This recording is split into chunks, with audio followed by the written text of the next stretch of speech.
बागेश्वर जिला अस्पताल में 108 आपातकालीन सेवा की लापरवाही का एक और गंभीर मामला सामने आया है। चमोली जिले के ग्वालदम निवासी सैनिक दिनेश जोशी के 1.5 वर्षीय बेटे को समय पर इलाज नहीं मिल सका। परिजनों के अनुसार बच्चे की हालत बिगड़ने पर उन्हें 5 अस्पतालों से होते हुए हल्द्वानी ले जाना पड़ा, जहां उसकी मौत हो गई। आरोप है कि बागेश्वर अस्पताल ने न तो इलाज किया और न ही समय पर एम्बुलेंस उपलब्ध कराई। मासूम की मौत के बाद पीड़ित पिता ने सीएम हेल्पलाइन में शिकायत दर्ज कराई है। मुख्य चिकित्सा अधिकारी ने मामले को गंभीर मानते हुए कहा है कि जांच के आदेश दे दिए गए हैं। घटना के दिन 108 सेवा में तैनात चालक हटाए गए हैं और उनका वेतन रोक दिया गया है। संबंधित चिकित्सक पर भी जांच शुरू कर दी गई है।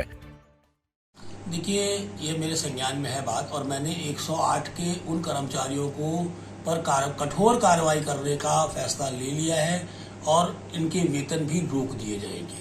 इनके भुगतान नहीं किए जाएंगे जब तक कि हमें सुस्पष्ट कारण नहीं मिलता है कि क्यों इन्होंने विलंब किया। 108 पे कठोर से कठोर कार्रवाई की जाएगी।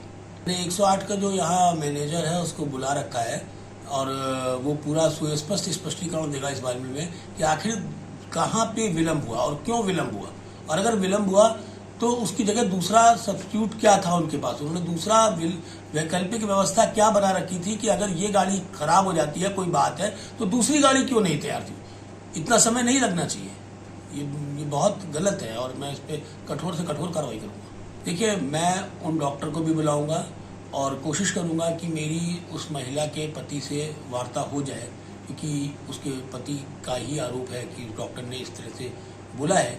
तो मैं चाहूँगा कि अगर वैसे नहीं हो पाती तो टेलीफोनिकली दोनों की वीडियो कॉन्फ्रेंसिंग करा करके उनसे बात करूँगा कि भाई आखिर क्या समस्या थी, क्यों उसने ऐसा बोला, और ये व्यवहार, इस तरह का व्यवहार ठीक नहीं है। इसके लिए मैं डॉक्टर को भी बुलाऊंगा और उससे भी वार्ता करूँगा। ग्वालदम से उसको बैनाथ के लिए ट्रांसफर किया गया। बैनाथ से ट्रांसफर किया गया उसको थोड़ी बहुत ट्रीटमेंट के बाद उसको बागेश्वर डिस्ट्रिक्ट हॉस्पिटल के लिए ट्रांसफर किया गया। तो वहां पे जाने के बाद जैसे वो 6 बजे के समथिंग वो बागेश्वर डिस्ट्रिक्ट हॉस्पिटल में पहुंचा था। तो वहां पे उसका थोड़ी बहुत ट्रीटमेंट चला था, लेकिन वहां पे भी जब उन्होंने बताया कि ये बच्चा जो है सीरियस होता जा रहा है, तो इसको जो है हम अल्मोड़ा के लिए ट्रांसफर करते हैं, वहां इसका ट्रीटमेंट होगा आगे के लिए, क्योंकि ऑलरेडी 2 हॉस्पिटल पहले ट्रांसफर हो चुका था। तो वहाँ पे जो है जब 7 बजे के समथिंग 7 नहीं बजे थे, उस वक्त जो है वहाँ पे आगे बच्चे को आगे के लिए रेफर किया गया। रेफर करने के बाद जो एम्बुलेंस के लिए वहाँ पे कॉल किया गया 7 बजे के समथिंग। तो एम्बुलेंस के जो वहाँ पे ड्राइवर जो भी है वहाँ पे कर्मचारी, उन्होंने बताया कि अभी हम लोग 10 मिनट में आ रहे हैं, 15 मिनट में आ रहे हैं। तो ऐसे करते करते कम से कम 8 बज गए, वहाँ पे 1 घंटे का टाइम बीत गया था। तो 1 घंटे के टाइम में जब, क्योंकि मेरी तो घर वालों से बात हो रही थी कंटिन्यू, तो जब मैं उनसे पूछता हूँ कि इतना डिले क्यों हो गया, तो 1 घंटे का टाइम काफी हो गया और वो बच्चा तो सीरियस कंडीशन में, उसको तो मैं हॉस्पिटल में होना चाहिए, उसको ट्रीटमेंट की जरूरत है। तो मेरी वाइफ बोलती है कि उसको कॉल 108 सर्विस को कॉल किया हुआ है और वो बता रहे हैं कि हम अभी आ रहे हैं, आधे घंटे में आ रहे हैं, 10 मिनट में आ रहे हैं, 15 मिनट में आ रहे हैं। तो उनका यही रिप्लाई है। बागेश्वर जिले की कांडा तहसील के पतौंजा गांव में 29 जुलाई की रात एक दर्दनाक घटना सामने आई, जब गुलदार ने 55 वर्षीय गोविंदी देवी पर उनके आंगन में घात लगाकर हमला कर दिया। महिला ने साहस दिखाते हुए गुलदार से संघर्ष किया, लेकिन हमले में वो गंभीर रूप से घायल हो गई। गुलदार ने उनके शरीर के कई हिस्सों में गहरे घाव किए हैं। परिजन उन्हें तत्काल कांडा अस्पताल ले गए और फिर जिला अस्पताल बागेश्वर ले गए, जहाँ डॉक्टरों ने 60 से अधिक टांके लगाए। फिलहाल महिला की हालत स्थिर है, लेकिन मानसिक रूप से गहरे सदमे में है। घटना से गाँव में दहशत का माहौल है। पूर्व ग्राम प्रधान गोकुलानंद मिश्रा ने वन विभाग से पिंजरा लगाने और निगरानी की मांग की है। वन विभाग ने ट्रैप कैमरे लगाने और मुआवजा प्रक्रिया शुरू करने का आश्वासन दिया है। कांडा तहसील के सनोडियार क्षेत्र में एक लगभग 60 वर्षीय महिला को रात 9 बजे गुलदार द्वारा अटैक किया गया। अच्छा, एक महिला का एक अच्छा प्रयास रहा कि वो गुलदार के हमले से अपने को बचा लेगी। उसके सिर के पीछे इसमें लगभग 22 टाँके आए हुए। अभी जिला अस्पताल में उसका इलाज चल रहा है और पूर्ण रूप से खतरे से बाहर है। मौके पे रेंज ऑफिसर और स्टाफ रवाना हो चुके हैं और मेरे द्वारा 12 कैमरा ट्रैप वहाँ भेजा जा रहा है डिवीज़न से, और रेंज ऑफिसर को अवगत कराया गया है। निर्देश भी दिए गए हैं कि वहाँ पर आप सामूहिक गश्त करेंगे लेट नाइट तक, और ज़रूरत पड़ने पे वहाँ के गांव के जो वहाँ पे जनता या युवक हैं जो सामांस पे काम करना चाहते हैं, तो जब कुछ 1-2 हफ्ते तक, जब तक इसकी आशंका बनी हुई है, उनको भी डिब्यूट करेंगे इस गश्त में और प्रयास करेंगे कि उस गुलजार का क्या लोकेशन है।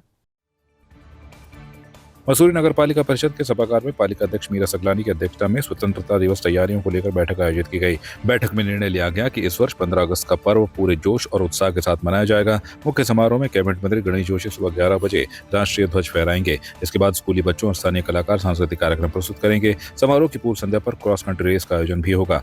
पालिका अध्यक्ष मीरा सकलानी ने कहा कि स्वतंत्रता दिवस नई पीढ़ी को आजादी का मोल समझाने का अवसर है और इसे हम यादगार बनाएंगे। मसूरी के सभी सरकारी कार्यालय सजाए जाएंगे और उत्कृष्ट कार्य करने वाले नागरिकों को सम्मानित किया जाएगा। पर्यटकों की संभावित भीड़ को ध्यान में रखते हुए ट्रैफिक और सुरक्षा व्यवस्था को लेकर भी विशेष योजनाएं बनाई गई हैं। सुरक्षा और यातायात व्यवस्था को लेकर पुलिस विभाग को विशेष निर्देश दिए गए हैं।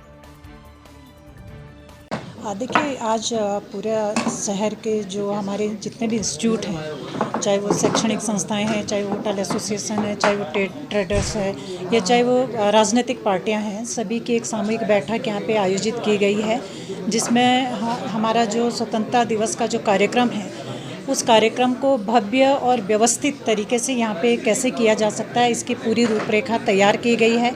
और मुझे उम्मीद है कि जिस तरीके से इस बैठक में सभी लोगों ने अपनी भागीदारी सुनिश्चित करी है, उसी तरीके से इस कार्यक्रम के भव्य आयोजन में भी अपनी भागीदारी लोग सुनिश्चित करेंगे। निश्चित रूप से लगातार 3 दिन की छुट्टियां होने के बावजूद यहाँ पे ट्रैफिक व्यवस्था जैसे हमेशा चरमराती है, लेकिन मुझे उम्मीद है कि पुलिस प्रशासन इस बार, क्योंकि अभी यहाँ पे सभी लोगों ने सुझाव भी दिया और हमने भी निर्देशित किया है पुलिस प्रशासन को कि आप एक्स्ट्रा फोर्स मंगा लीजिए 3 दिन के लिए, ताकि हमारे आयोजन जो हमारा जो ये स्वतंत्रता पर्व है, इसमें भी किसी तरीके की बाधा न उत्पन्न हो और ट्रैफिक व्यवस्था भी व्यवस्थित। छात्रों को स्कूलों से आने जाने की चाहे व्यवस्था को लेकर के हो, क्योंकि बच्चे सुबह से लेकर के शाम तक प्रोग्राम में रहते हैं, तो उनके खाने पीने की व्यवस्था हो, इन सारी व्यवस्थाओं को विशेष रूप से ध्यान रखा जाएगा।